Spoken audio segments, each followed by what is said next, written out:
Welcome to Rewatch First Watch. I'm KeybladeSpirit. This is Rewatch I'm First Watch. Lumia. Yes, that's Lumia. This is Rewatch First Watch. Side Star. Today we are watching Diebuster, episode 2. Yes.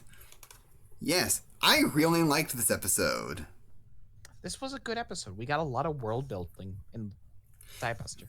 Yeah, lots of world building. I love how the neutral pose of the one big robot is just the Gynax pose. We're getting right into that. That was your favorite detail, wasn't it? It was. Well, there were a couple of favorite details of mine. Like, there was also... I could really tell that there was this one particular Evangelion homage where, where the military guy was trying to do something, or he was trying to stop it with just the raw power of the military. And then our girl says straight up, "No, only a topless can stop it."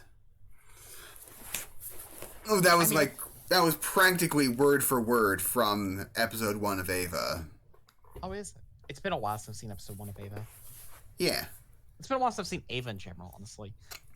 Yeah, like our topless girl here was quoting Gendo there. I like that the thing that really interested me about this episode was consistently the world building and the more we learned about the topless.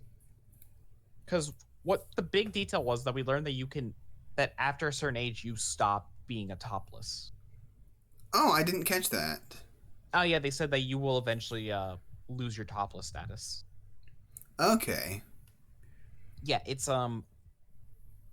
seems to be only a thing that only young people can do and have, which is why, only the, kids are piloting gunbusters. So they gave a reason for that, which I didn't even need. I would just accept it for any dumb reason. Okay, yeah. Yeah. We also learned that I think it's Nono. No. Nono, thank you. Mm-hmm. We also learned that Nono is a robot this episode. Yeah. Which is how she survived in space at the end of the last episode. I think I now remember the twist of the show, like the big cool story twist. So, yeah. If my memory is correct, then I'm excited. Yeah. I'll leave that up to your mind to figure out what I mean. Yeah. Well, I still have my my theory that this Nono Riri figure that Nono mentioned in episode 1 is Noriko. But other than that, I have no idea. You'll have to wait and find out as we go through the show. I liked how the military guy had this really pointy hat. It was really cool and looked funny. Yeah, the pointy hat was great. Mm-hmm. What else happened this episode? I mean, this was an episode just mainly of just explaining how things worked. Like, we learned that the topless are part of this organization called the Fraternity. We gained the information that robots generally don't become topless, but there are theories that they could, so it just hasn't happened yet.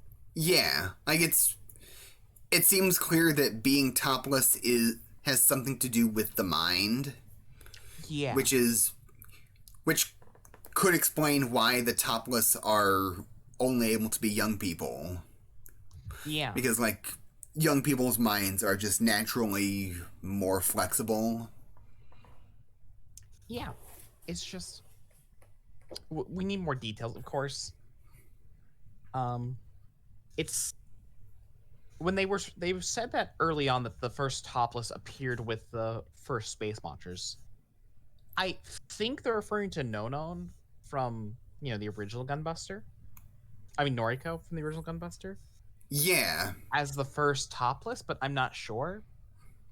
Yeah. I mean, it seems really obvious that topless, or that term must have come from Noriko ripping off her top. But no one knew that because it happened during the black hole incident. Oh, that's true. So, but they wouldn't find out until she got back to Earth. That's true. But would there not have been cameras in the Gunbuster?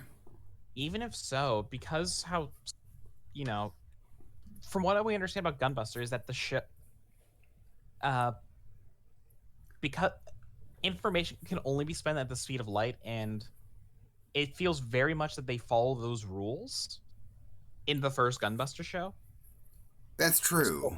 I don't think they would have gotten that information till they got back. That's true. But even then, Nono was clearly imitating Noriko in that scene in the first episode. And maybe, yeah, maybe it got sent back, and it's just in between the thousands of years it took them to get back home. Yeah, that's possible. Or like like it seems really possible that they're just not following the same rules as in Gunbuster in Diebuster. And Well, so no, they they're definitely seem to have gotten past the time issue with space travel. okay. They Yeah. just, based on this episode, time should have passed by a lot based off how fast they were moving, just for, around the solar system, or not around the planet.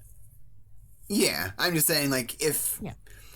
it doesn't seem that unlikely to me that, like, in a meta sense, they're not 100% following the canon of Gunbuster. I think they no, I think they are. It's just that they've learned how to get past the rules of physics. Okay. Okay. That's my belief. Which is fine. I mean, this show's very much more super robot than Gunbuster was, and Gunbuster was already like a super robot, real robot, weird hybrid. Yeah, like, it was Gunbuster was, like, real robots with a lot of homage to Super Robot. Yeah, this one's just is pure on a super robot show. I mean, the Buster machine in this show has an eye that's literally a stand. Yeah. Like, I forget Nono's Onesama's name, whatever. She literally calls the robot to her through space. And it just pops out of the void. It's cool as hell. It is. It really is. Yeah. Like, speaking of stands, that reminded me that there's this one Ava manga spinoff that is, if like we're going with the idea that the robots in Diebuster are essentially just stands. There's one Ava manga spinoff where the Avas are literally just stands. I mean, in this episode we saw they had weird powers, like Francisco, I think his name was, or was it Nikolai? Yeah. Whatever. Yeah, Nicholas, I think. Nicholas? Okay. He literally was able to turn a machine into a living organism that bit into the space monster. Yeah, that's a very JoJo-esque power. Yeah. Very cool. Very super robot. Yeah. So they kind of are, in a sense, super robots. Yeah. Yeah, and this, I'd have to look at the dates, but this probably came out like after JoJo Part 5 came out in the manga, which could mean that guy's one power could have specifically drawn from Giorno's thing.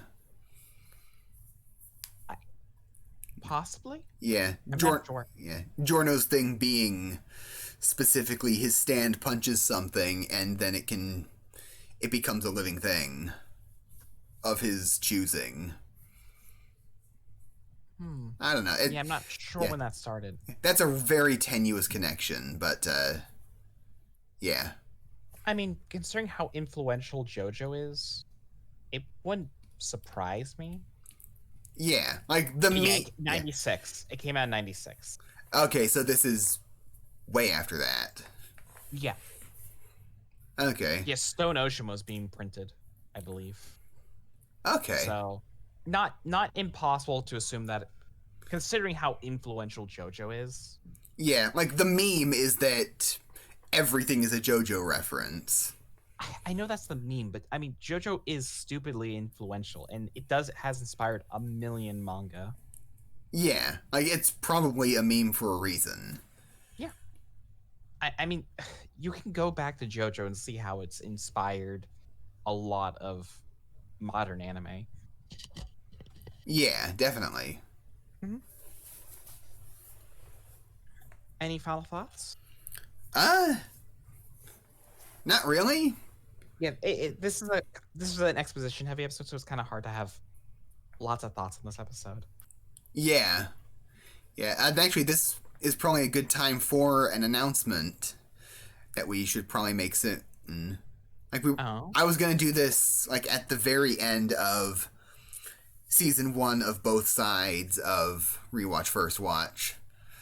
But we're starting on the next series that we cover, we're gonna do or the second, starting in the second pair of series that we're doing, we're gonna do 3 episodes per episode of this, just to get things coming out faster and to have more to discuss. I'm so happy that we're finally going to be doing more episodes. Yeah. I hate weekly watching. Yeah, we did this 1 episode per episode thing just to test out the idea, and we realized in order to pump out content this fast, we don't really need to do 1 episode at a time. Thank God we can do more episodes. Yeah. I'll have things to say. Yeah. What? Okay. Well, goodbye, everyone. Bye. Who do we worship again? Hail Thoth. Bye. Yeah, Thoth. Bye. Like this video and subscribe to this channel, and also comment what you think influenced Diebuster the most.